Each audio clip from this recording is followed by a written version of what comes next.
साठवी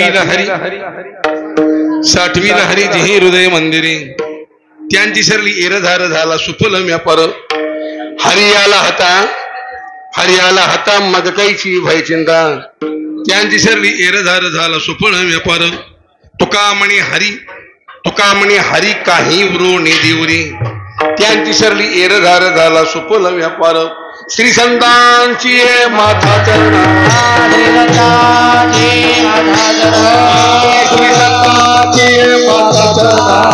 माझी वाणी मानील संतांशी रणव चित्तांशी आपुलिया जयांचे किलिया स्मरण होय सकळ विद्यांचे अधिकरण तेचे वंदू श्रीचरण श्री गुरूंचे ते नमस्कार येतात साठवीला हरी जे हे हृदय मंदिरे त्यांची सरली एरझार झाला सुफल व्यापार कृपया सर्वांना माझी विनंती आहे शांतता राखा आणि शिरबावी हे ग्रामस्थ असा आहे शांतता राखण्यामध्ये एक नंबर आहे सर्वांना माझी विनंती आहे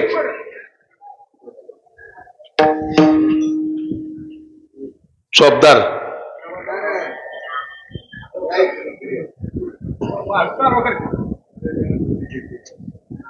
पाठीमागे सर्वांना विनंती जर शांत बसण्याचा प्रयत्न करा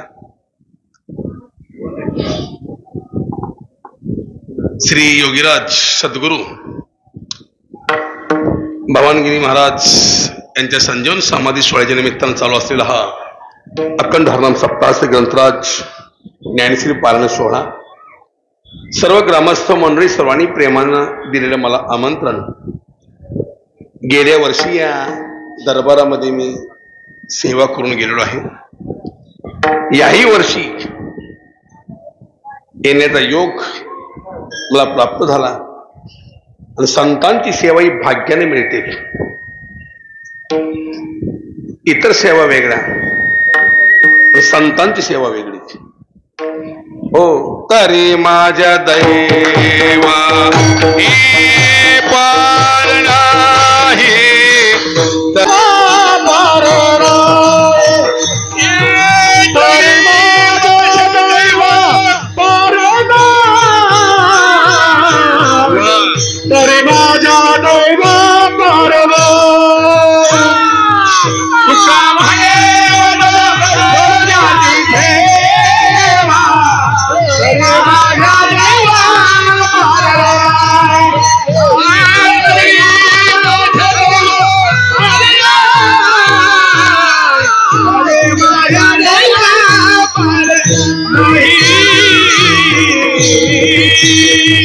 संतांची सेवा वैष्णव सेवा ही भाग्याने प्राप्त होते भाग्याने मिळते माझ्या मायबापा हो एक मोठी विभूती तुमच्या गावी हो माऊली नंतर त्यांनी संजीवन समाधी सोहळा या ठिकाणी संजीवन समाधी घेतलेली आहे असे एक मोजक्या लोकांच्या समाधी आहेत आम्ही मूळ बिदर जिल्ह्यात कर्नाटक आमच्याही गावी होळसमुद्र मध्ये हरनाथ महाराजांची समाधी तुळजापूरच्या पुढे उजनीला गणेशनाथ महाराजांची संजीवन समाधी उमरगा तालुक्यामध्ये माडज म्हणून गाव आहे तिथे प्रेमनाथ बाबांची समाधी सोलापूर जिल्ह्यामध्ये या शिरभावीमध्ये एकमेव संजीवन समाधी ते आमच्या भवानगिरी महाराजांची आहे भाग्यवंत तुम्ही श्री गावकरी मंडळी की ज्या गावामध्ये संत येतात संत बसतात संत समाधी स्थान होतं ते गाव राहत नाही ते गाव क्षेत्र बनतं पवित्र ते कुळ पावन तो देश ते हरते दास जन्म घेते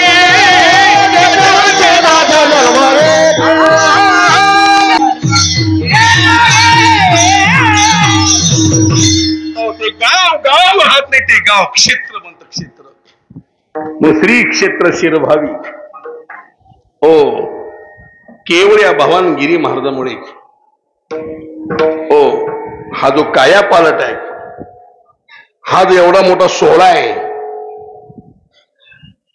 हो अशा महावैष्णवांची सेवा तुम्हाला घडते भाग्यवंतात तुम्ही. आज दुसराच दिवस कीर्तन सेवेचा, पण आज एवढा मोठा समाज. सोलापूर जिल्ह्यामधला हा पहिला सप्ताह आहे. पहिला सप्ताह एवढा मोठा समाज. आता मी जिल्ह्यामध्ये अनेक ठिकाणी कीर्तन करतो. मी जास्त सोलापूर जिल्ह्यात कीर्तन घेत नाही. कीर्तन लोकच नाहीत. 7-5 3 दशकाचा मेळा, 10च माणसं कीर्तनाला. ती बी 2 बहिरीन 4 आंधळी. आज भाग्यवान आहे तुम्ही सगळे मंडळी की अशा महावैष्णवाच्या या समाधी सोहळ्याच्या निमित्तानं दरवर्षी प्रतिवर्षी तुम्ही हा एक मोठा सोहळा संपन्न करता. बघा 57 वर्ष तुम्ही सेवा या महावैष्णवांची करतात. आज एवढं मोठं अन्नदान. आता तुम्हाला सांगितलं 1.5 क्विंटल जिलबी पार झाली म्हणले महाराज. 2 क्विंटलचा भात लागला. आज पदारचे पैसे खर्च करून पदार्थ अन्न खाऊन लाखो रुपये समाज खर्च का करतोय? अनुभूती, प्रचिती आणि परमार्थ अनुभवाचा आहे, कृतीचा आहे, बोलण्याचा परमार्थ नाही आहे. काही प्रचिती आली पाहिजे. काहीतरी असल्याशिवाय माणसं लाखो रुपये खर्च करत नाहीत. आता बापाची पुण्यतिथी कोण लवकर घरामध्ये घालणार नाही का? महावैष्णवांचा आपला सोहळा आहे, आपल्या महाराजांचा समाधी सोहळा आहे. या सोहळ्यात आपण राबलो पाहिजे, सेवा केली पाहिजे, अन्नदान केलं पाहिजे, कीर्तन भजन श्रवण केलं पाहिजे. या पाहुणीतून आज जनसमुदाय हा जमतोय. खरोखर भाग्यवंत आहेत की अशा महावैष्णव सेवा तुम्हाला जीवनामध्ये घडते. देवाची सेवा वेगळी, संत सेवा वेगळी. संत मगाशी बोलता मी संत सेवा ही भाग्याने मिळते. आणि असे हे जे संत, असे जे महात्मे, असे वैष्णव आहेत. पण हा उंच टप्पा गाठण्याकरता या वैष्णवांना फार मोठा त्याग जीवनामध्ये केलेला आहे. त्यागाशिवाय परमार्थ नाही आहे आणि त्यागाशिवाय माणसं मोठी होत नाहीत. विठ्ठल विठ्ठल.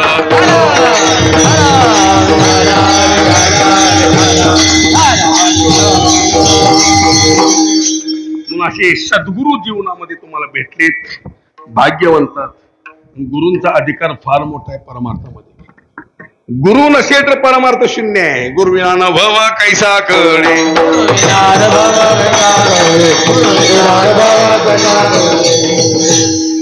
भावेविन देव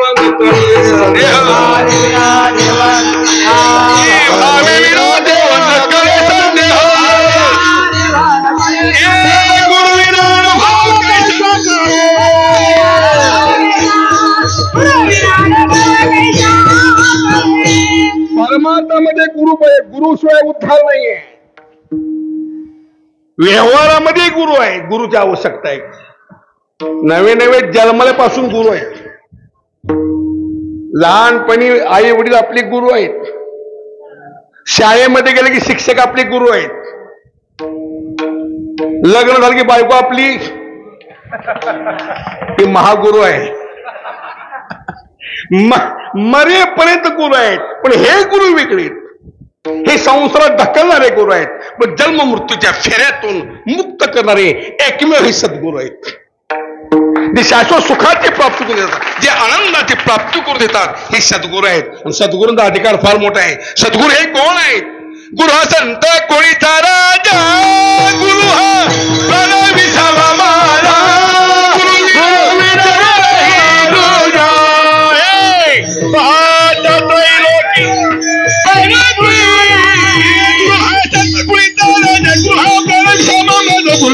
देव नाही तुझा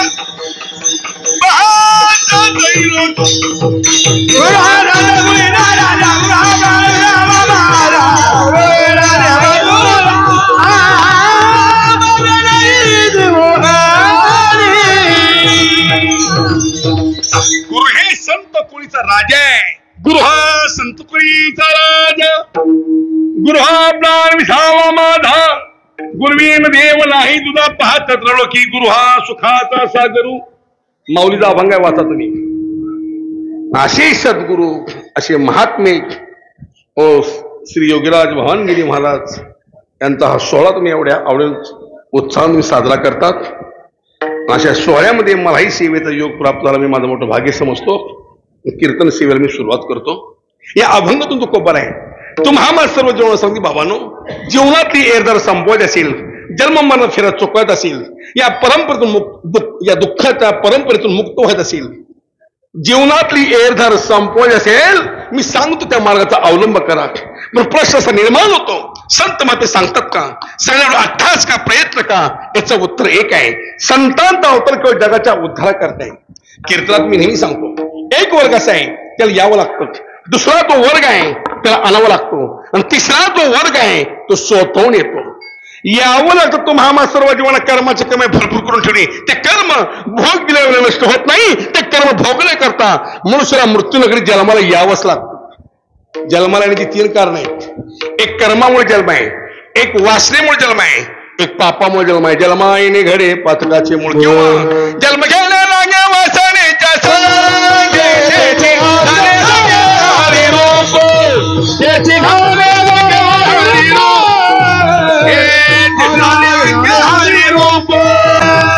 जशी वासना तसा जन्म आहे.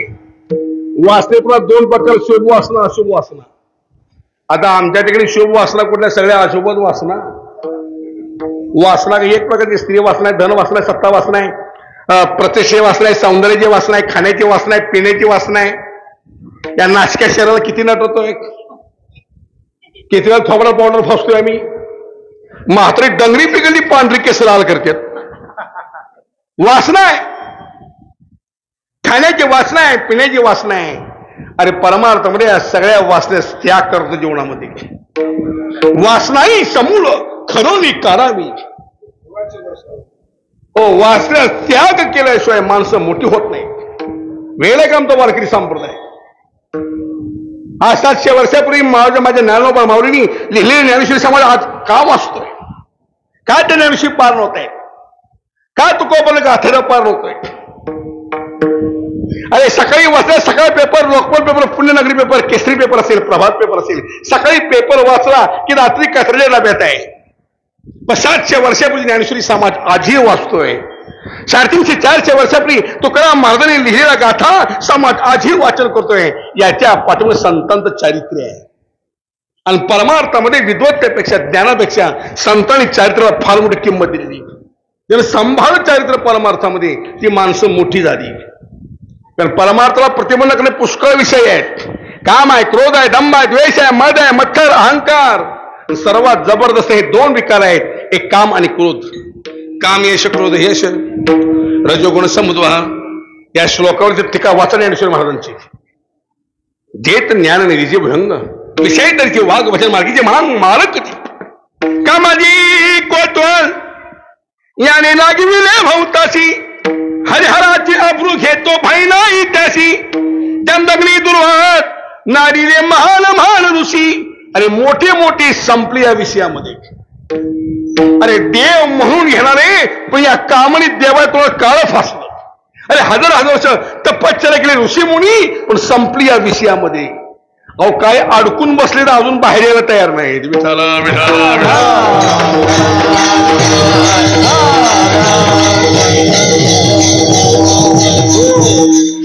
दाखवा ह्यांच्या जीवनात दाग आहे का?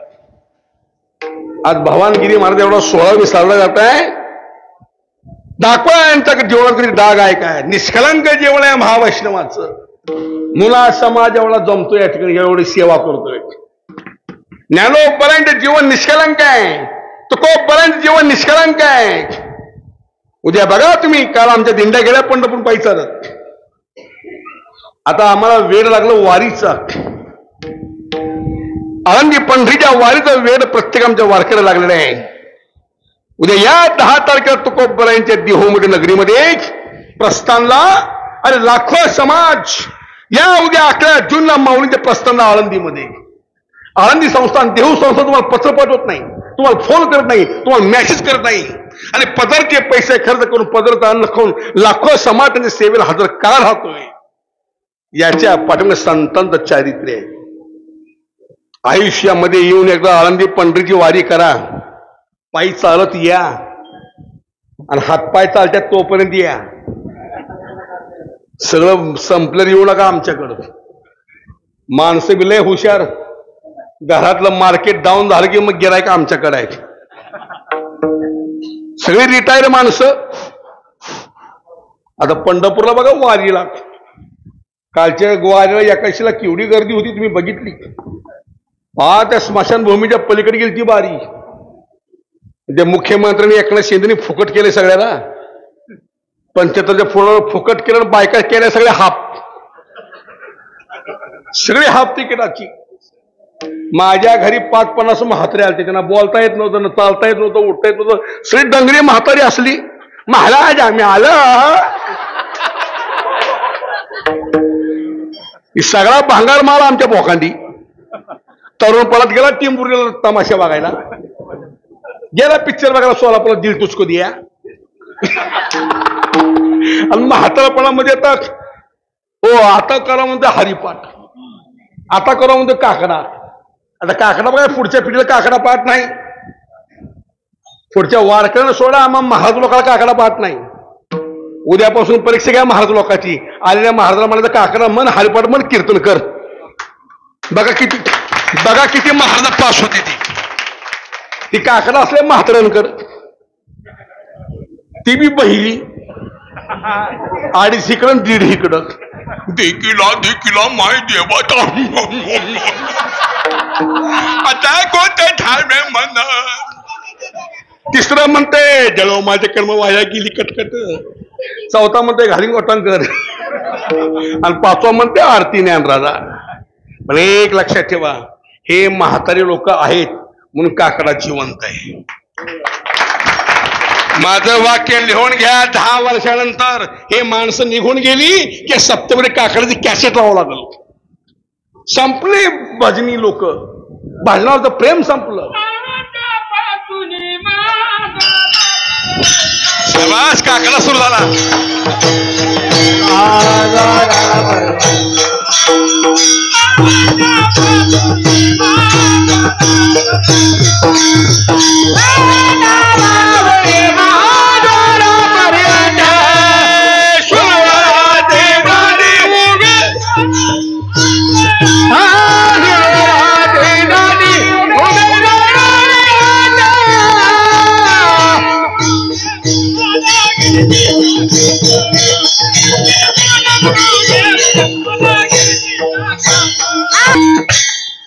जरा रेंज मागं पुढं होते, रेंज तुटते, मध्ये जाते ते कनेक्शन तुटतंय, ऑफलाईन होते.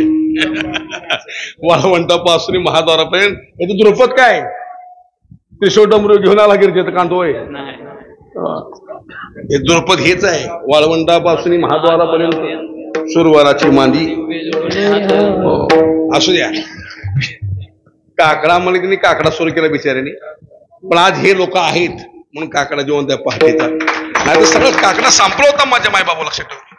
असोत काय सांगतो मी, वासना त्याला मला कारणीभूत आहे, पाप त्याला मला कारणीभूत आहे, आणि तिसरं कारण कर्म आहे. ओ ज्ञानेश्वरी वाचा 9वा अध्याय.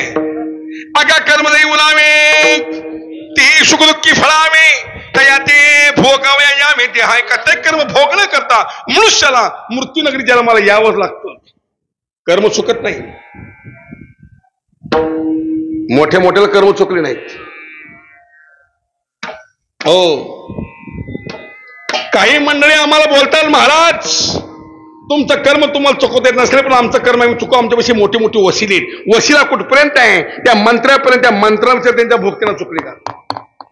वशिला कुठपर्यंत आहे? पंतप्रधानापर्यंत. त्या पंतप्रधाना विचार त्यांचे भोगत्याला चुकले का?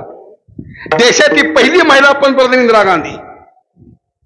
पंडित जवाहरलाल नेहरूला एकच मुलगी होती, पण एवढी चतुर, एवढी हुशार. आधी समाजच्या इंदिरा गांधी आजही नाव घेत नाही. एवढी चतुर, एवढी हुशार असलेली इंदिरा गांधी कर्माचे भोग चुकले नाहीत. 31 ऑक्टोबर 1984 साली घरच्या अंग रक्षकांनी गोळ्यावरून खलास केलं. पुन्हा तिथाच मग राजीव गांधी देशाचे पंतप्रधान झाले. 21 मे 1991 साली तामिळनाडूमध्ये पेरुंबुद्दूरला भाषण करण्याकरता गेला असताना त्या बाईनं हालत टाइम बॉम्ब ठेवला. हार घालता घालता उडीवलं. मला आम्हाला हार घालून घ्यायची भ्या वाटतीये. माझ्यावर तर लई नजर काही लोकांची. हो, देशाचे पंतप्रधान कर्माचे भोग चुकले नाहीत. पंतप्रधान सोडा, राष्ट्रपतीचा वशील लावा. राष्ट्रपती सोडा, तुम्ही देवाचा वशील लावा. देव सुद्धा आपलं कर्म चुकू शकत नाही. नवे नवे देवाची कर्म देवाला भोगायला लागली. देव सोडा, देवाच्या बापाला कर्म भोगावं लागलेलं आहे. केले कर्म झाले त्याची भोगाले, केले कर्म झाले त्याची भोगाले. शाबास.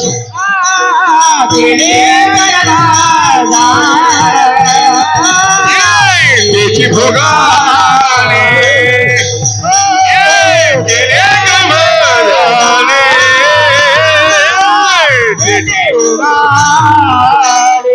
उपजल मेले ऐसे कीर्ती, उपजल मेले ऐसे कीर्ती, हरे मुखी गाता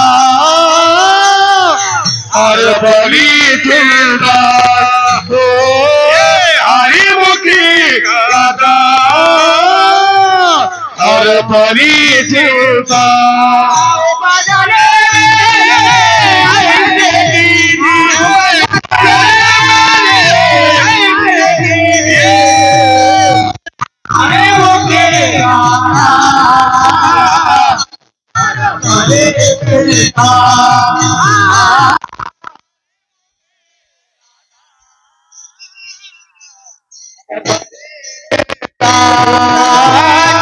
कर्म झाले त्याची भोगाले,